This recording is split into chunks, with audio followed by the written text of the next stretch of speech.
Waalaikumsalam. Alhamdulillah, wassalatu wassalamu ala Rasulillah wa ala alihi wa sahbihi wa man wala wa la hawla wa la quwwata illa billah. Allahumma rabbana shrah lana sudurana wa yassir lana umurana. Allahumma anfa'na bima 'allamtana wa 'allimna ma yanfa'una warzuqna ilman amma ba'd. Bapak Ibu rahimahullah, alhamdulillah di pekan hari ini kita kembali dipertemukan oleh Allah Subhanahu wa taala di pekan kedua di bulan Ramadan. Mudah-mudahan supaya hadir senantiasa mendapatkan limpahan rahmat dari Allah Subhanahu wa taala. Insyaallah kita masih lanjut di surah Al-Bayyinah. Nah, sekarang kita masuk di syarhul kalimat, penjelasan kata. Kita harus baru mukaddimah yang saya sampaikan, yaitu firman Allah Subhanahu wa taala, dan yaqulul ladzina kafaru min ahli kitab wal musyrikin munfakkina hatta ta'tiyahumul bayyinah.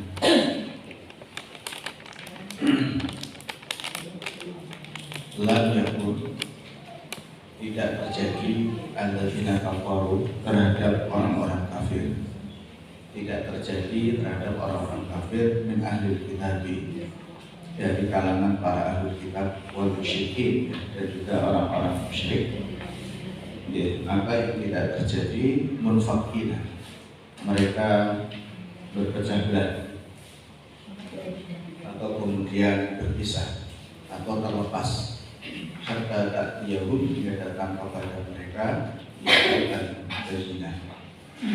Nah, di situ diterjemahkan siapa yang memasukkan ahli kitab, yaitu al-Yahud wal Nasara, yaitu orang-orang Yahudi dan Nasrani. Kemudian wal musyrikin, dan orang-orang musyrik, siapa yang dimasukkan orang musyrik, yaitu ubadatul asnam, para penyembah berhala. Nah, kemudian Rasulun minallahi yatlu suhufan mutahharah, ya, termasuk juga adalah Rasulun, seorang Rasul.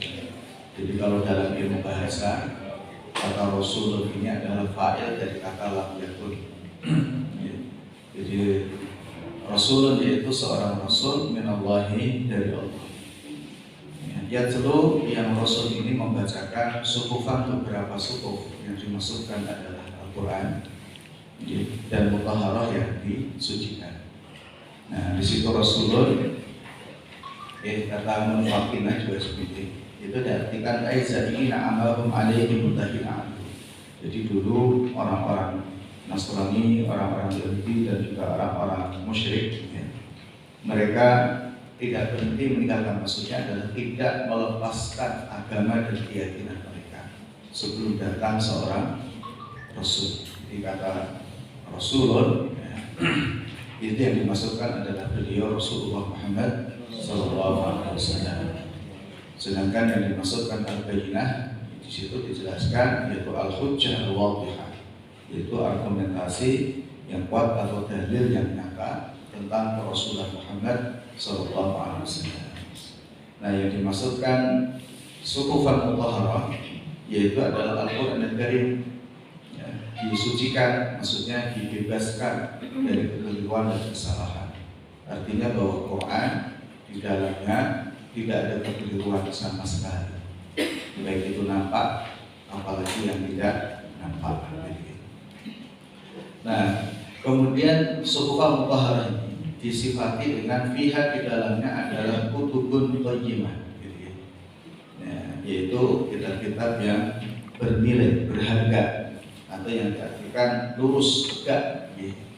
Tapi yang dimasukkan adalah fiha, di dalamnya kutubun, kitab-kitab qayyimatun, yang bernilai, yang berharga atau yang mulia. Mungkin semua bahasa Indonesia tidak sesuai. Nah, Bapak Ibu, kenapa menggunakan kata kutub? Dalam ilmu bahasa, kutubun itu jamak, artinya plural, memiliki makna lebih dari dua. Kalau hanya satu, kitabun. Kalau dua, kitaban.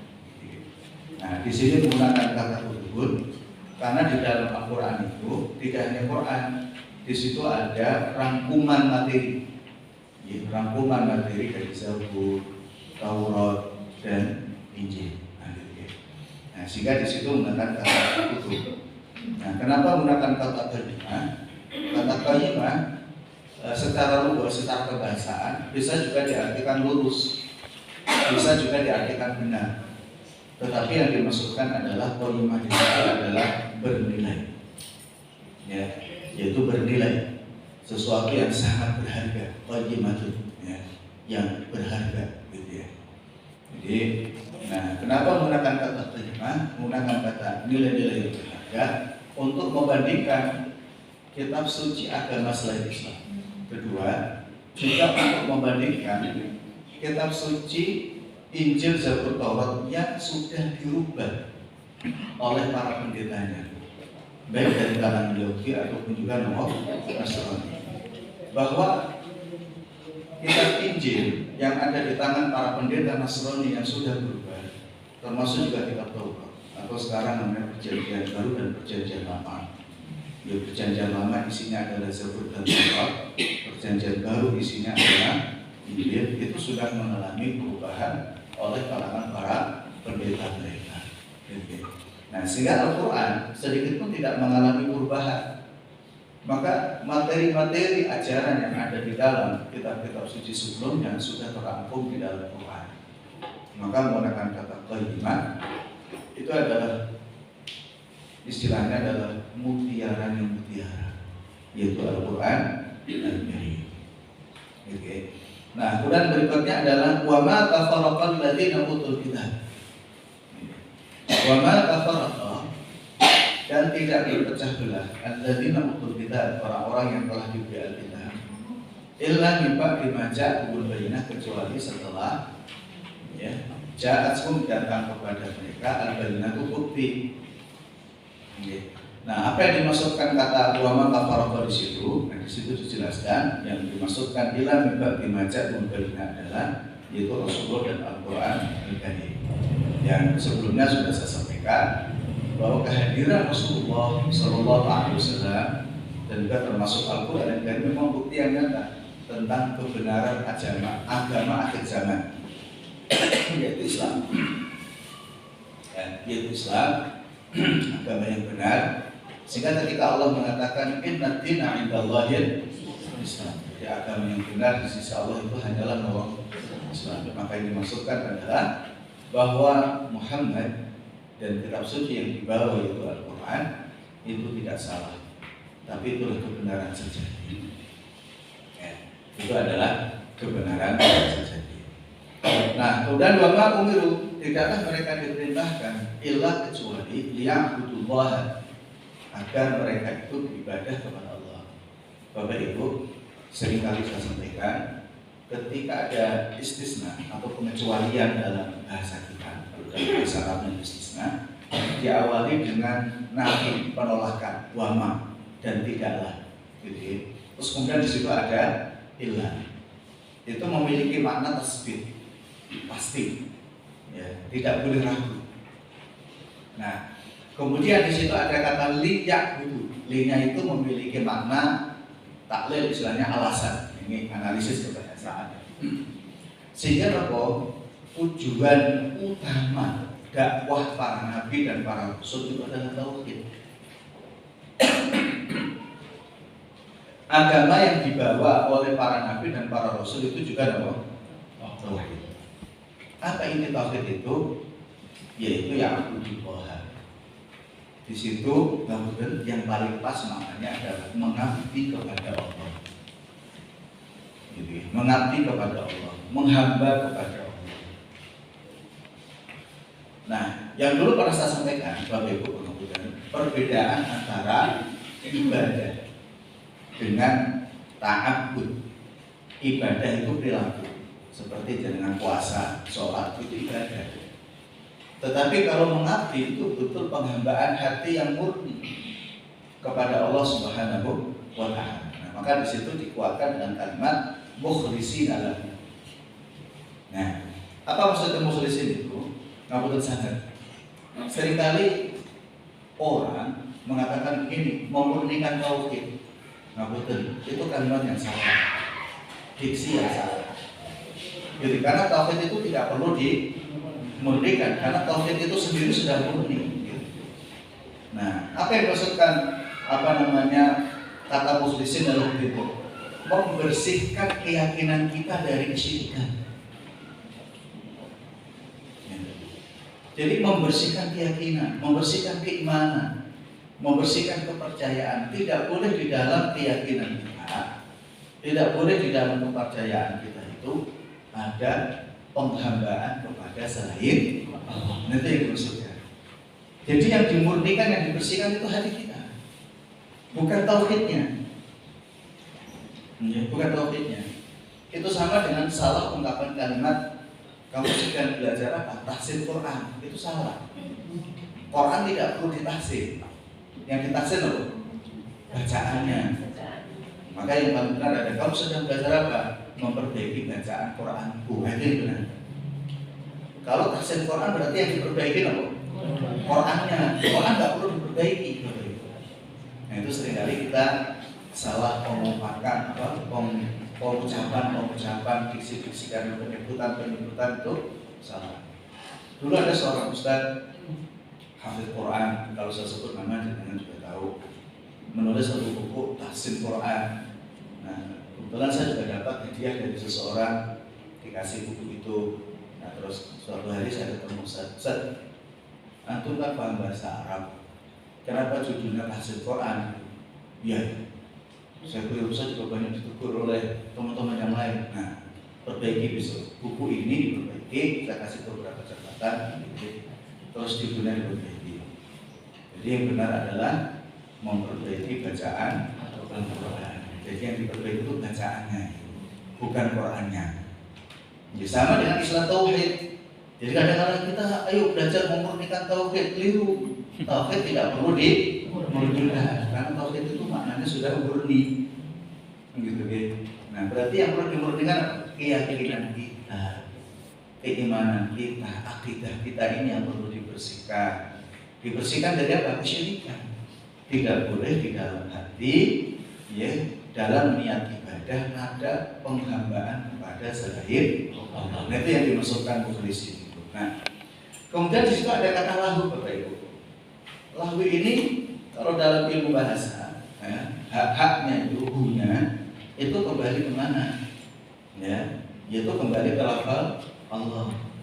Terus lahnya itu apa? Lahnya itu apa? Lahu itu, ya, memiliki makna untuk. Jadi maksudnya apa? Agama itu, ya, satu murni milik Allah. Oleh karenanya manusia tidak boleh membuat aturan sendiri dalam agama. Kalau orang membuat aturan sendiri dalam agama, nanti jadi problem. Dia yang sendiri yang merusak agama. Seperti Yahudi dan Nasrani.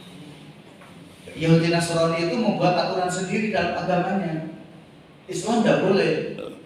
Islam di dalam beragama, di dalam bersyariat harus mengikuti apa? Aturan Quran, aturan hadis Nabi, tidak boleh. Yang kedua, dalam tujuan penghambaan itu Allah. Ketiga, tujuan ke dalam beragama itu juga mengikuti ketentuan Allah. Tujuan dalam beragama itu Allah. Nah, sehingga kadang-kadang begini yang pernah saya ceritakan, ya, jadi kemarin hari Senin ketika saya cerita tentang sejarah Mangkunegaran, itu kan informasi yang kita dapatkan Raja Mangkunegaran yang ke-10 kan sebelumnya agamanya bukan Islam, terus kemudian dia masuk Islam, tapi memang itu tidak dibuka, tetap dirahasiakan karena tidak boleh menjadi Raja Mangkunegaran, termasuk menjadi Raja Kasunanan Kartosuro, menjadi Raja di Sultan Jogja, Mirip. Selain Islam itu tidak boleh, termasuk pakualaman juga tidak boleh, karena aturannya begitu. Ya, walaupun Islamnya bercampur, nah gitu ya, bercampur. Nah itu yang perlu dibersihkan. Jadi keyakinannya yang harus dibersihkan. Nah itu ya. Nah, jadi dalam beragama adalah Allah, tujuan penghambaan adalah Allah. Gitu. Jadi dan agama ini milik Allah, sehingga orang tidak boleh membuat aturan agama sendiri. Terus nggak bisa naik dewe, gitu-gitu, bukan asal. Maka sehebat apapun seorang ulama, seorang syekh, tidak boleh membuat aturan agama sendiri, itu tidak boleh. Kalau mereka menggunakan atau gelar syekhnya untuk membuat aturan-aturan sendiri, nanti terkoreksi sendiri oleh Quran dan hadis nanti. Terkoreksi sendiri. Salah satu di antaranya ini. Kalau di dalam bab teologi, ya nanti kembali kepada ayat ini, wa ma'muru illa ya'budullaha wa yukhlisina lahu. Nanti di ayat Quran yang juga ada ya, tentang mereka yang membuat aturan syariat sendiri. Gitu ya. Maka kemudian begini, kalau ada seorang ulama membuat aturan, ada satu kaidah yang disampaikan oleh para ulama, tahlilul haram wa tahrimul halal qarib syirki. Orang ya, dengan gelar keulamaannya, dengan gelar syekhnya, gitu ya, tiba-tiba itu dia membuat aturan sendiri, maka pasti akan terkoreksi oleh Quran. Kalau dia bersungguh-sungguh memahami Quran, dia akan terkoreksi dengan sendirinya. Jadi siapapun tidak bisa di situ. Nanti itu makna mukhlisina. Terus kemudian apa makna adin di situ? Nah di sini adin di sini fungsi kalimatnya adalah litakid, menguatkan kalimat liya'budullaha, bahwa orang yang beribadah kepada Allah, gitu, tujuannya adalah Allah dan menggunakan syariat Allah, itulah disebut namanya adin. Maka adin itu meliputi aturan zahir, aturan batin, dan tujuan dari perbuatan. Gitu ya. Jadi itu aturan disebut namanya adin itu di situ. Nanti sedikit saya gambarkan. Gitu ya. Yang sudah sering kali saya gambarkan sebenarnya. Nah, kenapa di situ ada kata hunafa? Ya. Kenapa di situ ada kata hunafa? Hunafa itu jamak, mufradnya atau kata tunggalnya adalah hanif. Ya. Jadi hunafa itu jamak atau plural. Apa maksudnya kata hanif? Dari kata hanafa itu adalah maksudnya hati yang murni di dalam bertauhid, hati yang bersih dalam bertauhid. Maka Ibrahim alaihissalam selalu disifati dengan apa? Hanifan. Kenapa? Karena hatinya Ibrahim bersih. Ya, hatinya Ibrahim bersih, keyakinan Ibrahim bersih, tidak terkotori oleh kesyirikan. Nah, kemudian ada kalimat wa yuqimus shalah wa yutuz zakah. Ini memberikan penjelasan. Semua para nabi itu ada perintah sholat, ada juga perintah zakat. Jadi perintah sholat, perintah zakat itu tidak hanya pada umat Islam. Nabi-nabi terdahulu juga diperintahkan untuk apa? Sholat, juga diperintahkan untuk zakat. Nabi Isa, Zakaria, Ismail, dan semuanya. Nah, hanya saja begini, kita tidak menemukan penjelasan yang konkret mengenai tentang tata cara sholat dan tata cara zakat syariat Nabi sebelum Islam.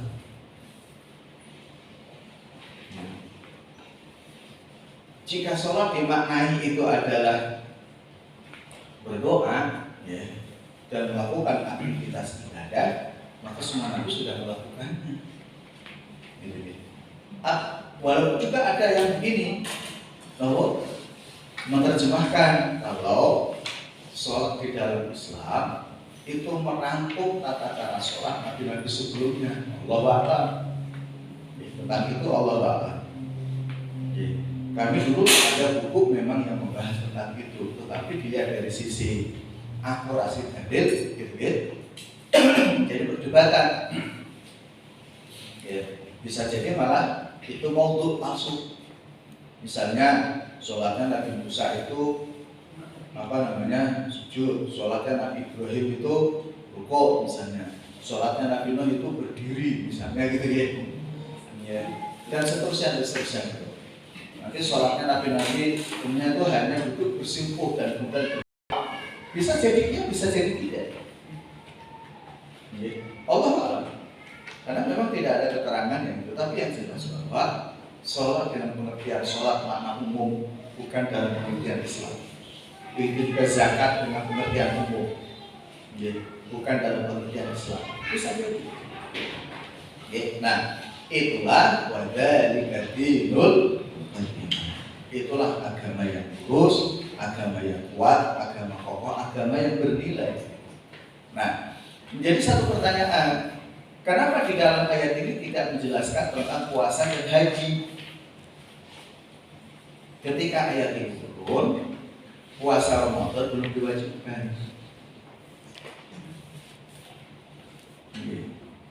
Termasuk haji juga belum diwajibkan.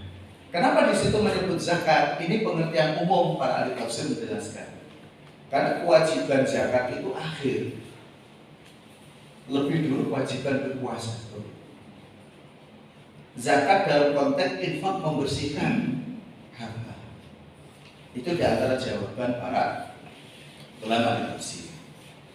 Atau sederhananya adalah begini, kenapa di situ sholat dan zakat tidak menyebutkan yang lain kan gitu?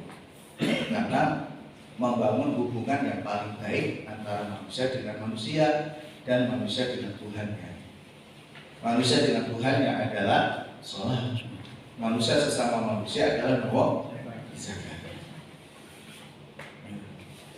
Allah a'lam mengenai tentang hal-hal yang seperti itu.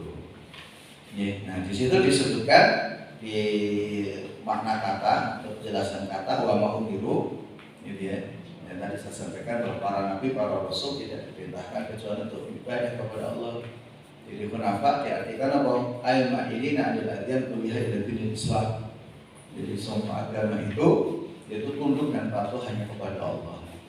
Ya, jadi masukkan dinul qayyimah adalah dinul bilha al-qayyimah al-mustaqimah bil qulub. Ya, baik, kita lihat di makna ayat. Nah, makna ayat qauluhu ta'ala, firman Allah Subhanahu wa ta'ala.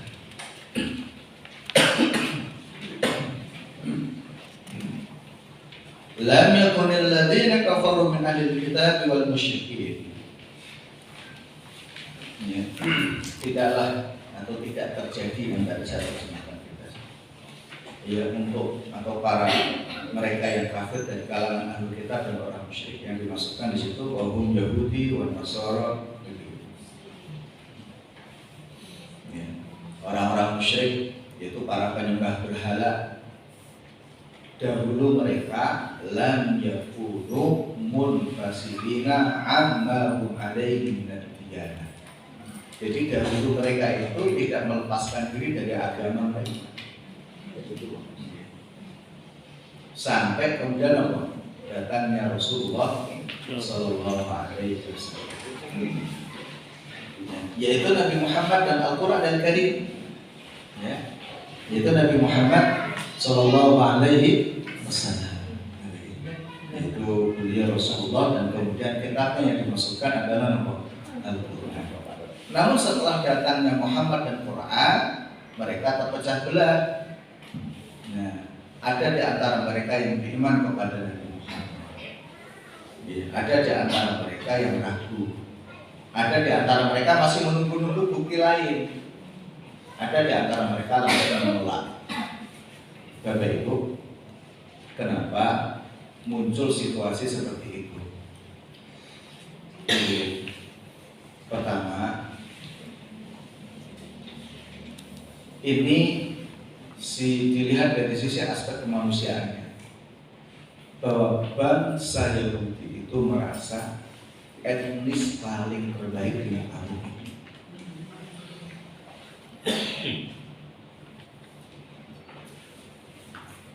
Sebenarnya sampai sekarang,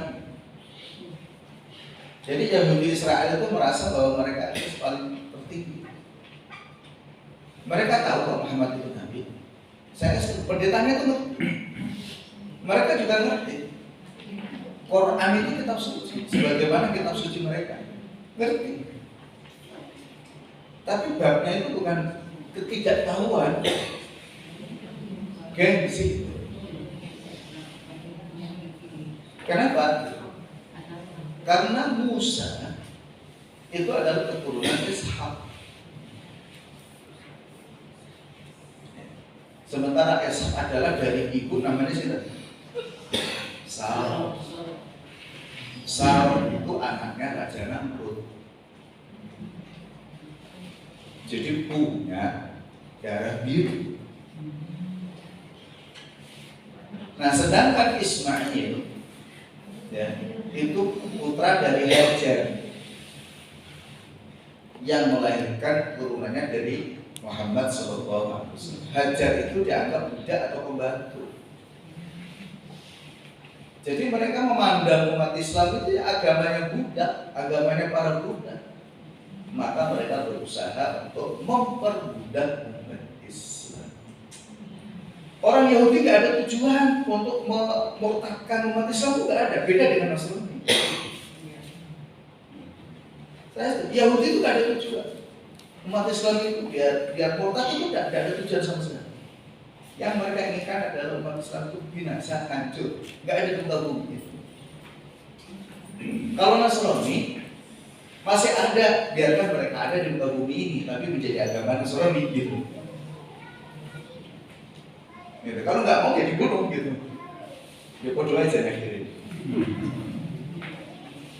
Tapi masih ada ruang gitu. Maka agama yang paling dekat dengan Islam itu Nasrani, bukan Yahudi. Dalam sejarah, umat Nasrani lebih banyak masuk Islam daripada orang Yahudi. Kalau misalkan ada 1000 orang Nasrani masuk Islam, ya kalau orang Yahudi cuma 10 yang masuk Islam. Dan itu luar biasa. Karena itu yang juga diceritakan oleh Quran. Nanti kita menemukan ayat tadi. Ini gambaran dikit. Nah, jadi apa namanya yang dimasukkan ya tentang din, bukti itu adalah Rasulullah SAW dan juga Al-Quran Al-Karim.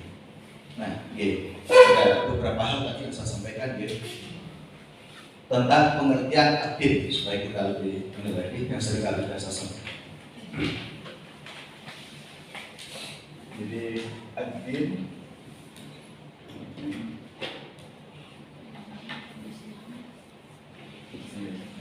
di sini adalah at-taslim.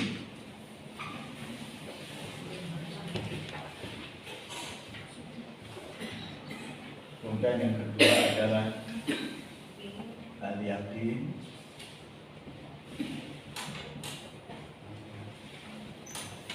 Dan ketiga adalah al-mulsi.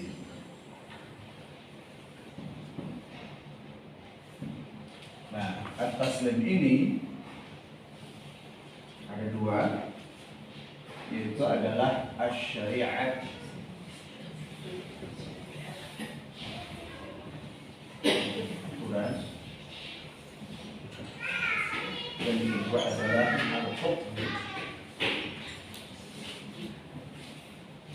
Dan al-yakin, ada al-iman,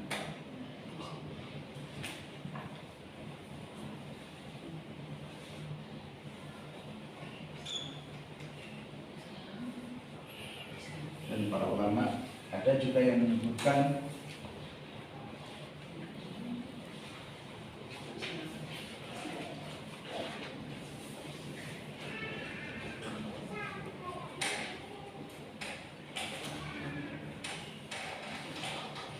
al-aqaid,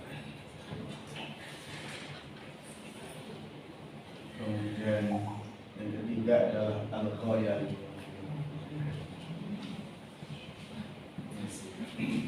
Nah, kemudian al-muhsin di sini adalah al-adab,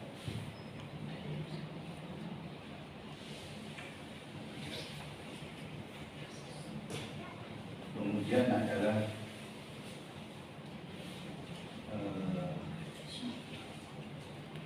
Al-Qalb,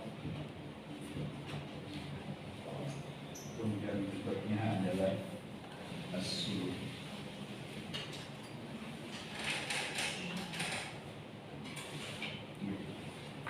Yang sangat penting saya sampaikan. Nah, ad-din di sini gitu ya. Apa namanya? At-taslim, yang dimasukkan taslim itu Islam. Karena Islam tidak hanya sekadar sesuatu yang nampak di permukaan seperti itu, tetapi adalah ketundukan dan kepatuhan terhadap sebuah syariat. Syariat ini aturan kehidupan yang komprehensif. Jadi, nah kenapa di situ ada hukum? Para sebagian ulama membedakan, ada sebagian lagi yang menyamakan. Nah, syariat itu tata kelola hidup, mulai dari personal kita, keluarga, sosial kita, masyarakat kita, sampai nanti di wilayah negara. Ada nilainya pendidikan, ada juga misalnya adalah ekonomi, dan lain sebagainya. Dan simpel-simpel aturan tata kelola kehidupan itu secara umum itu sudah Allah sampaikan di Quran atau juga di Sunnah Nabi Sallallahu Alaihi Wasallam. Nah, sehingga yang tadi saya sampaikan ada yang memang sifatnya umum, gitu ya. Umum itu manusia boleh berkreasi, berijtihad, berpikir dan seterusnya. Tapi ada yang tidak boleh. Nah, yang tidak boleh adalah yang menyangkut masalah hukum. Yang menyangkut masalah hukum. Ketika Allah mengatakan halal, tidak boleh kita mengatakan haram. Ketika Allah mengatakan haram, kita tidak boleh mengatakan haram. Nah, maka Yusuf Sakat bisa panjenengan bersami di salah satu ayat di Ali Imran, monggo dibuka surah Ali Imran di juz 4, lembaran pertama di juz 4. Lan tanalul birra hatta tunfiqu mimma tuhibbun. Nah, di ayat yang ke-93 dari surah Ali Imran. Di situ ada ayat disampaikan bahwa kullu ta'ami kana halal li bani Israil illa ma harama Israil ala nafsihi min qabli an tunzala at-Taurat. Qul fa'tu bit-Taurati fasluha in kuntum shadiqin. Terus kemudian faman iftara 'ala Allahi kadhiban min ba'di dzalika fa ulaika humul zalimun. Jadi makanan dulu oleh Bani Israel itu ya halal-halal untuk selera mereka. Gitu. Bahkan ketika Taurat menentukan pun, ya mereka selera mereka sendiri. Justru mereka merubah hukum Taurat supaya Taurat itu mengikuti selera para pendetanya.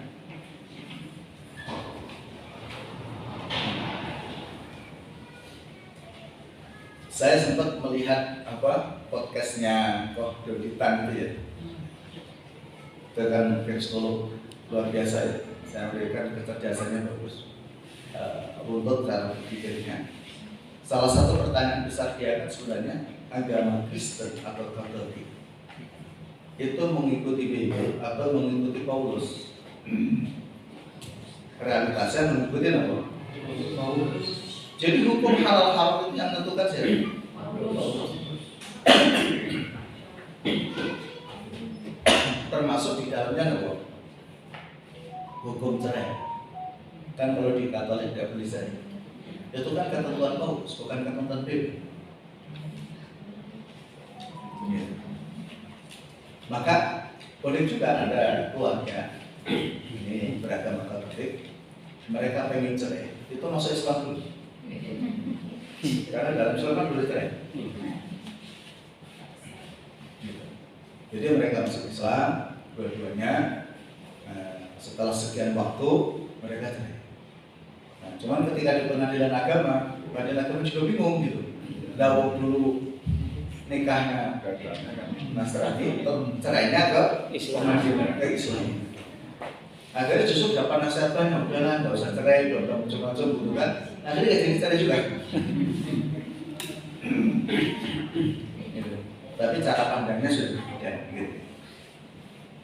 Jadi itu contoh saja. Gitu. Yang mengenai tentang masalah hukum makanan halal haram dan seterusnya, dan bisa apa dengan kesan. Ya, kalau saya belum pernah belajar kristologi, misalnya. Pernah belajar kristologi cukup lama, gitu ya. Nah, cuman tidak untuk berdebat ya. Belajar kristologi bukan untuk berdebat. Jadi memang ditemukan, ya, Bible tahun berapa itu beda-beda. Bible Katolik dengan disertifikasi oleh LAI, Lembaga Alkitab Indonesia. Dengan kemudian nanti ada Bible Protestan itu beda lagi, Kristen itu beda lagi. Nanti ada lagi nggak, kalau saya pernah menemukan lagi itu yang gerejanya di Wing Selatan, hari ke-7 Advent. Itu beda lagi itu. Kalau mereka mengatakan kami itu Kristen yang syar'i, karena mengharamkan ibadah, mengharamkan anjing, mengharamkan babi, gitu. Bahkan uniknya, gitu kan, kalau anak mereka misalkan kepingin menikah dengan selain agama, dianjurkan ke Islam, bukan ke Katolik atau bukan ke Nasrani. Jadi mereka menganggap Katolik Nasrani itu sesat.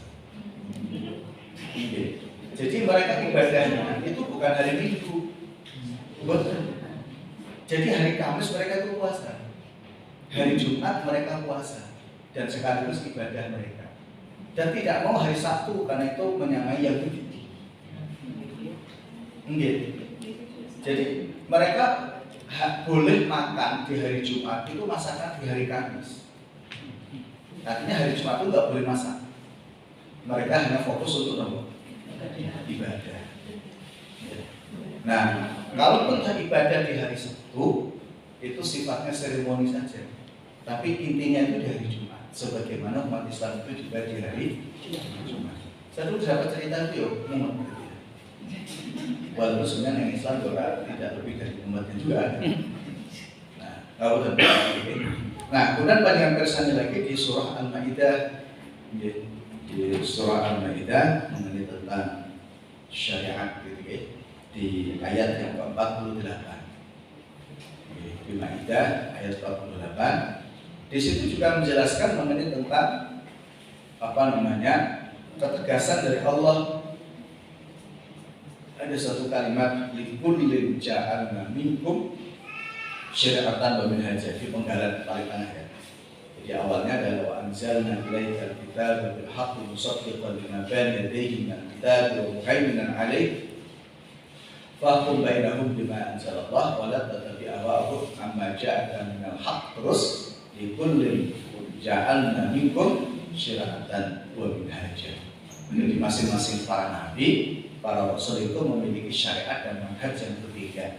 Okay. Maka aturan tata kelola kehidupan nanti di kalangan para nabi memang ada yang berbeda. Itu contoh tentang yang dulu pernah saya sampaikan. Boleh nggak satu laki-laki sekaligus menikahi seorang perempuan kakak beradik? Sebelum Islam itu boleh, tidak ada masalah. Gitu. Tapi setelah Islam tidak boleh. Maka di surah An-Nisa itu mengenai tentang mahram ada ayat wa anta jama'u bainal ukhtaini illa ma qad salaf. Tidak boleh mengumpulkan kakak beradik atau yang masih ada hubungan mahram, misalkan keponakan dengan bibinya. Kalau ada masih ada hubungan mahram, maka itu tidak boleh. Nah, ini contoh. Kemudian berikutnya adalah aspek yakin. Yakin itu apa? Ma'waqara fil qalb. Keyakinan itu sesuatu yang menempel kuat, menancap kuat di dalam hati, sehingga tidak ada keraguan di dalamnya. Itu ada namanya iman. Nah, apa yang dimaksudkan iman? Ini konsep teologi yang sifatnya zahir. Kita misalkan di dalam Islam, kalau dulu panjenengan belajar misalkan wujud kita bakok, ketika ditanya Allah itu bagaimana, nah, secara konsep teologi bisa menjelaskan. Atau kemudian menggunakan konsep rububiyah, uluhiyah, asma sifat misalnya, silakan. Itu cara saja sebenarnya. Tapi yang jelas adalah seseorang mengimani atau meyakini satu objek. Maka di Quran Itu termasuk juga di hadis Nabi, gitu ya. Hal-hal yang berhubungan dengan apa? Iman kepada Allah, malaikat dan seterusnya, gitu ya. Nah, kenapa di sini ada akidah, al-aqaid? Karena keimanan yang kita imani itu tidak hanya sekadar iman kepada malaikat dan seterusnya, ada surga, neraka, ada kubur, nikmat kubur, ada hari kiamat termasuk yaumul hisab, yaumul mizan, ya, dan seterusnya gitu. Itu aspek-aspek akidah. Ya. Nah, kenapa di situ ada loh ya? Karena keyakinan itu harus ada tujuan. Yaitu tadi Allah wa ma umiru illa liya'budullaha mukhlishina lahu-d-din. Di situ itu. Ini tujuannya bahwa seseorang dalam berkeyakinan itu ada objek yang dituju. Gitu. Jadi bagaimana mungkin orang meyakini sesuatu tapi tidak ada? Gitu. Satu hal yang menarik adalah begini. Apa panggilan para sahabat kepada Nabi Muhammad?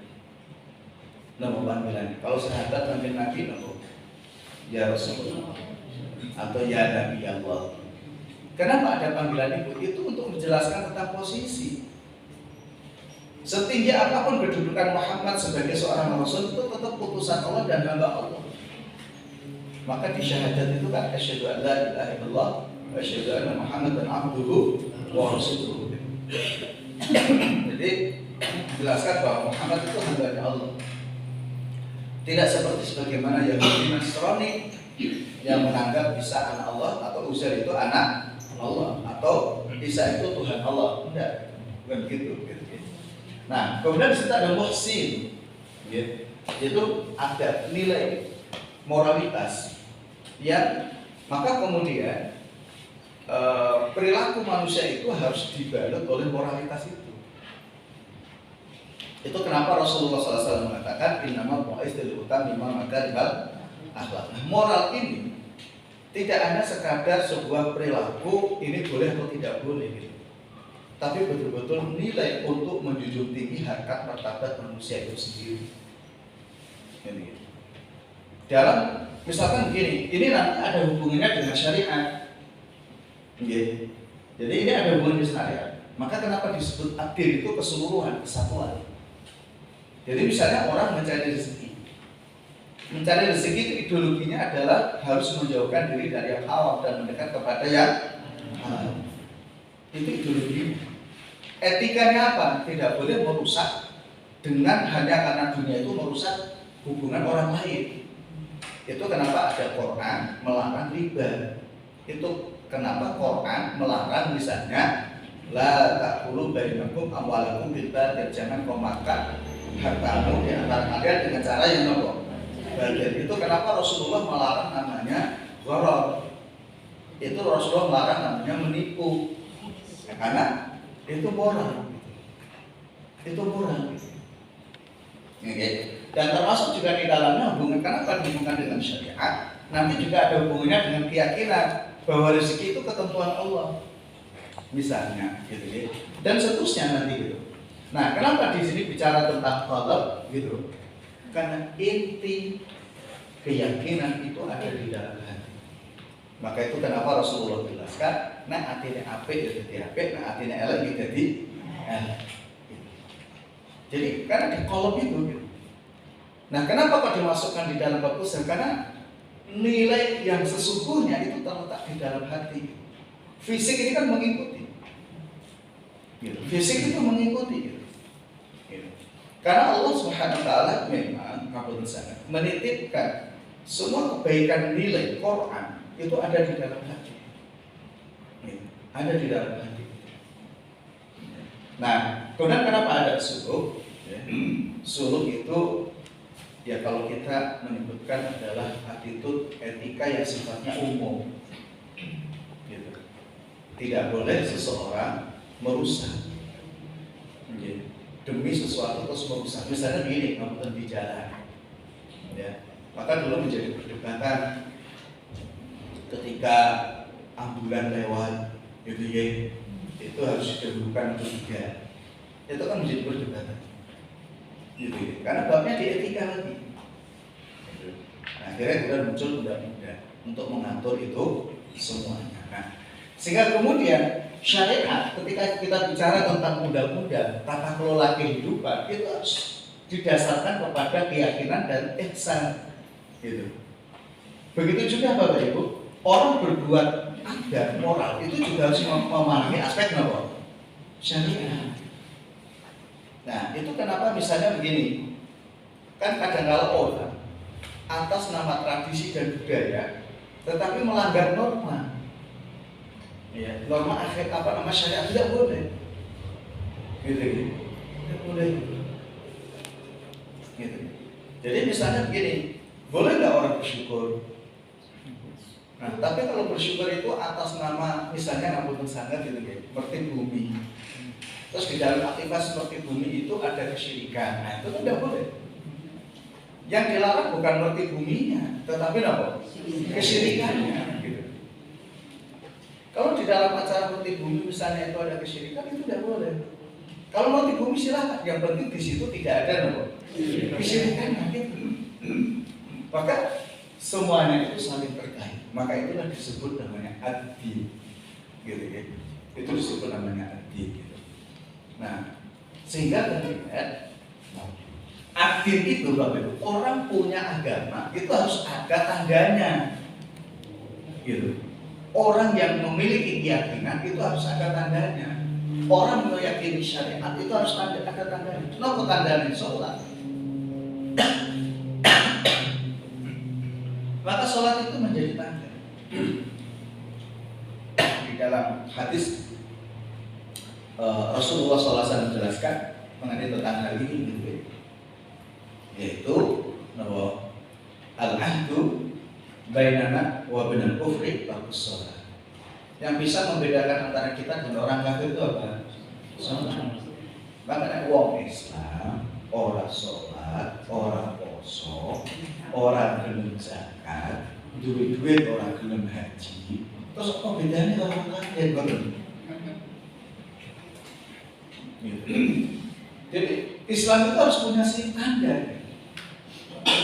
identitas, pakaian, cara berbicara, pola hidup, tadi tata kelola hidupnya itu betul-betul harus beda dengan mereka orang kafir. Itu contoh. Maka ketika disebut adil kami misalnya itu adalah satu kesatuan. Itu tidak boleh dipisahkan dari yang lainnya. Itu tidak boleh dipisahkan. Nah, terus kemudian berikutnya di kalimat tadi, itu yang disebut apa? Adil. Terus berikutnya adalah mengenai tentang istilahnya adalah al-wala wal bara.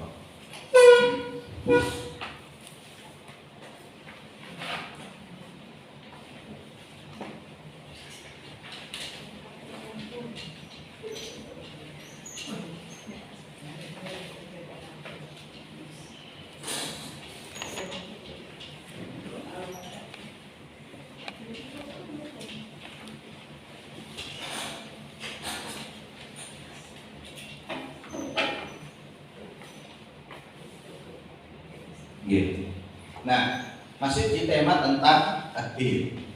Ketika kita bicara tentang adil di sini, yang kita maksudkan adalah maja'a bihi Rasulullah. Apa yang diajarkan oleh Rasulullah Shallallahu Alaihi Wasallam. Jadi yang dimaksudkan adil di sini maja'a bihi Rasulullah Shallallahu Alaihi Wasallam. Artinya secara spesifik, gitu ya. Nah, kenapa ada adil yang diartikan adalah at-tauhid? Ya. Jadi at-tauhid apa itu? Ma da'a bihi kullu nabiyyin. Ya. Jadi ma da'a bihi kullu nabiyyin. Ya. Apa yang diajarkan seluruh para nabi. Nah, kenapa di situ harus dibedakan pemahaman, Ibu? Karena ini bicara tentang syariat, yaitu syariat Muhammad Sallallahu Alaihi Wasallam. Ya, syariat Muhammad. Syariat Muhammad Sallallahu Alaihi Wasallam. Nah, kenapa perlu mempertegas itu? Gitu ya. Supaya betul-betul beda. Ini yang tadi saya sampaikan al-wala wal-bara. Jadi Islam harus betul-betul berbeda dengan Yahudi dan Nasrani, termasuk orang-orang musyrik. Beda dalam bab apa? Agama jelas gitu. Beda di dalam bab agama. Makanya begini, ketika akidahnya umat Islam, hati umat Islam secara akidah itu terkoreksi oleh Quran, yang dulu masih memiliki pengaruh-pengaruh misalnya pengakutan di kejawen, maka nanti yang protes orang Jawa lagi. Awake dhewe iki Islami wong Jawa, ora Islami wong Arab. Islam itu bukan Islam. Orang cerita Islami wong Jawa atau Islami wong Arab. Islam itu Islam. Nah, tapi kalau dibenturkan dengan tradisi dan budaya atau moral tadi, bisa saja. Gitu. Bisa saja. Gitu ya. Jadi tidak ada istilah Islam itu Islami NU misalnya, atau Islami Nusantara, atau Islami Muhammadiyah, atau Islami Salafi. Tidak ada nih. Tidak ada semuanya, tidak ada. Jadi tetap syariat Muhammad. Muhammad itu menjadi figur utama di dalam apa? Menjelaskan terhadap ad-din tadi. Nah, kemudian apakah Muhammad itu hanya sendirian? Tidak, kan dia ditemani oleh apa? Quran. Dia ditemani oleh Quran. Gitu. Dia ditemani oleh Quran. Maka di situ dijelaskan fiha kutubun qayyimah yaslu sufan toharam. Nanti saya sampaikan. Jadi kalau ada orang ngaku Islam, ditanya Nabi Musa Muhammad bukan berarti itu dia Islam. Kitab suci mu apa Quran atau bukan? Bukan. Berarti bukan Islam. Gitu. Jadi karakter utama Islam itu Muhammad dan Quran. Nah, ketika bicara tentang Muhammad di sini, ada 3. Pertama tentang qauluhu, ucapannya. Kemudian fi'luhu, perbuatannya. Kemudian ketiga takriruhu, pengakuannya.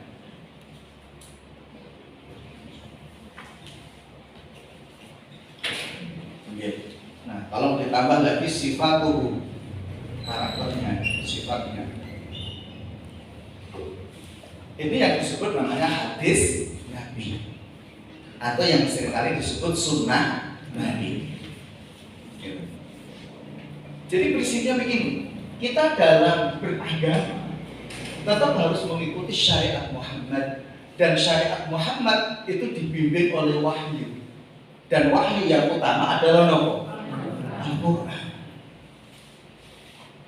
Tapi Muhammad ini manusia, dia punya ucapan, dia punya perbuatan, dia punya pengakuan, dia punya sifat karakter.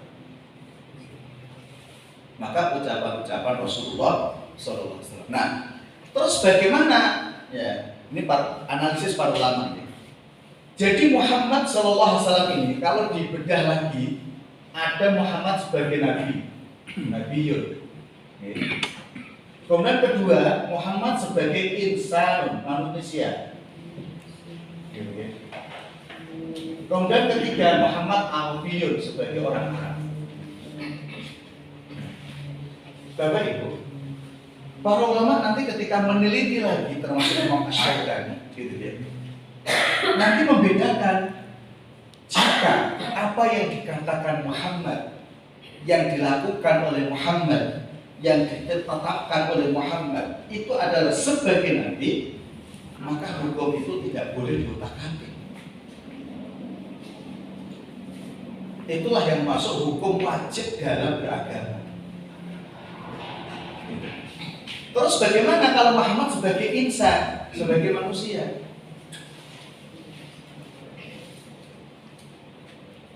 Jadi begini, katakan maaf ya, misalnya di dalam pernikahan,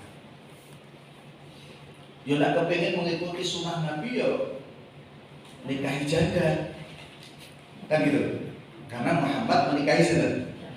Pertanyaannya adalah begini, sunnah Nabi menjadi dan wajib diikuti itu sejak kapan? Sejak ketika Muhammad diangkat menjadi Nabi dan Rasul. Ketika menikahi Khadijah itu sudah diangkat menjadi Nabi dan Rasul atau belum? Artinya apa? Di situ yang perlu kita aspek kemanusiaan Muhammad, yaitu perjalanan kehidupan beliau sebelum menjadi Nabi.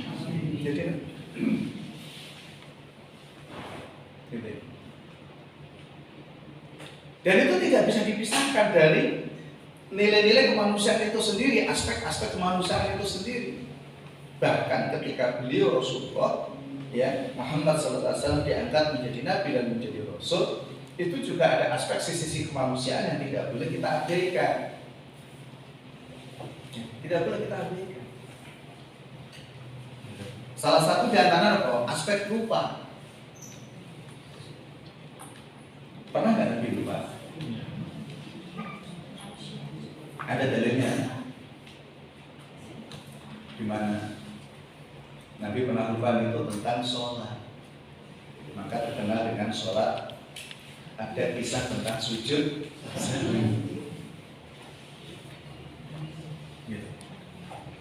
Begitu juga aspek manusianya Muhammad itu ketika peristiwa apa?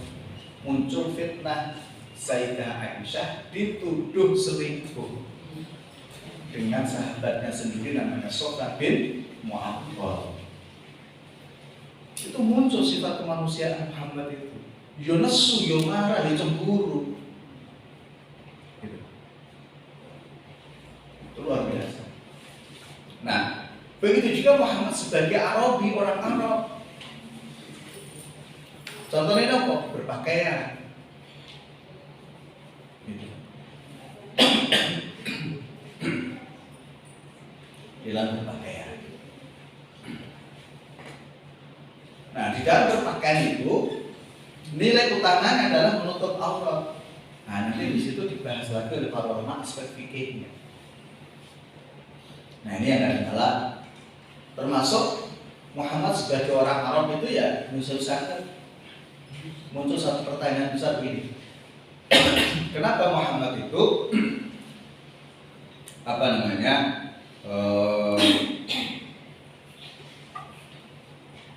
istrinya banyak? Jadi Bapak Ibu, para pemimpin zaman itu nek bojone ora oke, ora dianggap. Tapi bukan karena itu gitu. Bukan karena itu. Para pemimpin suku-suku kabilah itu Masya Allah bojone oke. Makanya ada yang masuk Islam, kemudian Nabi mengatakan, kamu pilih 4 saja, yang lain mereka. Ya, kalau mau masih pengen, dan seterusnya. Jadi, makanya kenapa raja itu mesti punya selir. Bahkan termasuk raja Islam sekalipun, walaupun dibatasi 4 selirnya ya oke. Ya, termasuk raja Mataram. Jogja Solo. Nikah siri. Berarti Dalam nikah siri. nikah siri kan istilah zaman sekarang. Dulu belum dicatat. Ya nikah aja.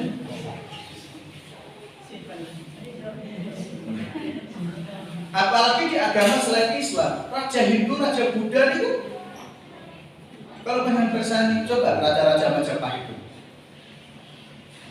Ya, bahkan menarik, Presiden Indonesia pertama juga istrinya banyak. Totalnya juga ada 9. Nah, gitu. Makanya anaknya ketika jadi presiden nggak berani melarang poligami. Karena dia akan tertampar oleh bapaknya sendiri yang selalu mengaku ini loh bapaknya. Jadi kan ya begitu. Ya. Jadi ketika terjadi dialog antara Soekarno dengan Hamka tentang poligami, ya. Jadi Hamka menjawab poligami itu boleh, tapi Hamka sampai wafat tetap satu istri. Soekarno bilang poligami nggak boleh, tapi ujungnya soal.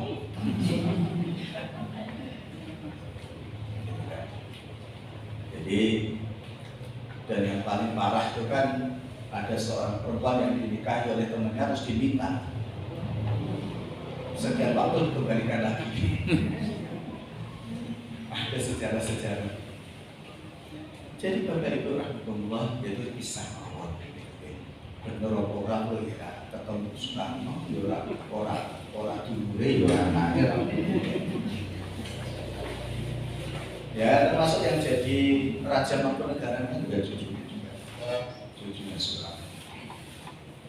Jadi Bapak Ibu rahmatullah, nah contohnya itu. Jadi supaya pembagian Muhammad sebagai Nabi, Muhammad sebagai manusia, Muhammad sebagai orang Allah, kita bisa melihat secara utuh apa yang diajarkan oleh Nabi Muhammad.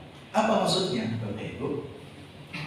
Islam itu mengakomodir nilai kemanusiaan, termasuk tradisi dan budaya.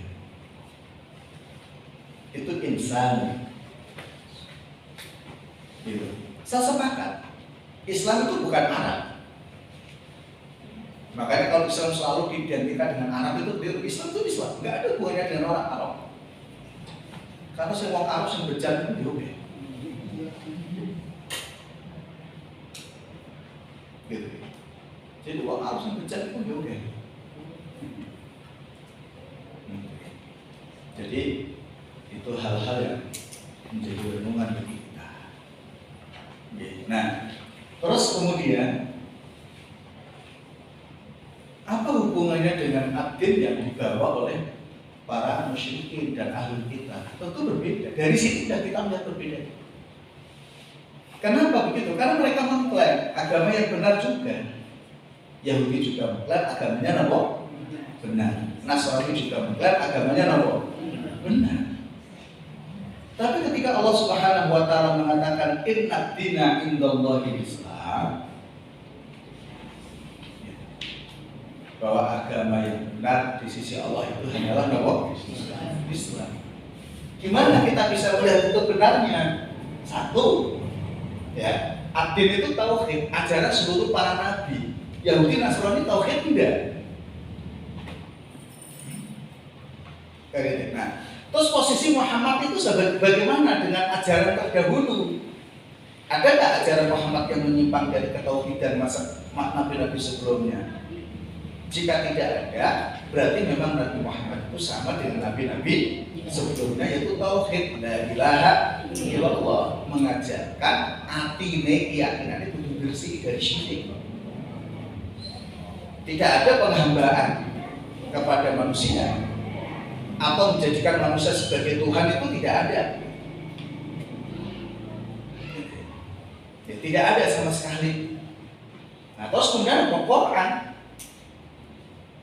Nah, sehingga pengertian Islam itu adalah maja'a bi Rasulullah SAW. Apa yang diajarkan oleh Rasulullah? Ya. Apa yang diajarkan oleh Rasulullah SAW?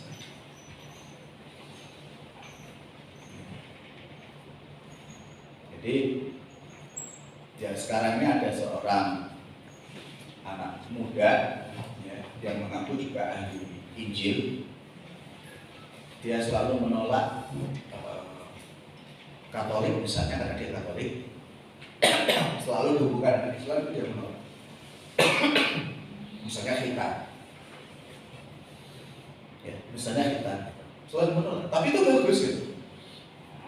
Artinya bahwa sesungguhnya ya Katolik itu Katolik gitu. Dan dulu ketika Yesus sangat taat di Zaburi Allah yang hak, itu selalu mengatakan bahwa Katolik itu bukan Nasrani, Kristen itu bukan Nasrani gitu. Siapa sih? Kenapa? Karena kalau Nasrani gitu kan, itu masih ada sisi-sisi positifnya dengan Islam. Katolik sama sekali tidak ada. Kalau Katolik Kristen tidak ada sama sekali. Kenapa? Karena mereka bukan ahli kitab. Itu kalau pendapat beliau. Walaupun para ulama ahli tafsir sampai hari ini masih menganggap bahwa yang dimaksudkan dalam kitab adalah Yahudi dan Nasrani. Terlepas dari apapun mereka, gitu, Yahudi dan Nasrani. Karena juga ada di antara mereka, gitu kan, para pendeta Nasrani, para pendeta Yahudi itu yang masih komitmen, gitu, masih komitmen. Maka dulu ramai di Bantul itu ada satu keluarga, dia orang Indonesia, suami istri juga orang Indonesia, tapi sudah begitu lama di Jordan. Sudah cukup lama mengikuti bapak ibu mereka masing-masing, tapi mereka bukan Islam. Jadi mereka mengikuti agama Nasrani Ortodok yang ada di Suriah. Jadi mereka memiliki sholat 7 waktu. Ada rukuknya, ada sujudnya. Penampilannya yang laki-laki, menurut sangat itu berjenggot juga, celananya juga coklat, pakai baju koko, peci. Tidak jauh beda dengan Islam. Istrinya perempuan itu juga bercadar. Gamis yang dipakai juga gamis biasa dipakai oleh wanita muslimah yang bercadar. Nah, itu dibantu di apa? Jalan Bantul ya. Yang bukan jalan Paris yang ada gardu listriknya sekitar situ. Paris ya. Nah, itu ke selatan dikit terus belok kiri. Itu kalau setiap minggu dia ke gereja, masyarakat itu marah. Dia tuh jangan mau Islam gereja iso foto. Suaminya ngamuk ketika ketika istrinya diganggu tuh marah karena ada anak berandalan di situ yang suka ganggu gitu. Dia akhirnya datang polisi terus kemudian dia menjelaskan. Tapi dia bagus, Bapak Ibu, kalau panjenengan salah paham wajar. Saya ini sebenarnya adalah beragama Kristen Ortodok dan penampilan kami seperti ini. Dan kemudian dia menjelaskan, kami beribadahnya seperti ini. Ya. Karena kadang-kadang dia ke masjid, tapi ketika tidak ada orang, maksudnya tidak izin Pak, boleh ke masjid ya ibadah dia di situ. Karena di dalam keyakinannya, kalau tidak ada gereja dia boleh di masjid. Enggak, boleh di masjid.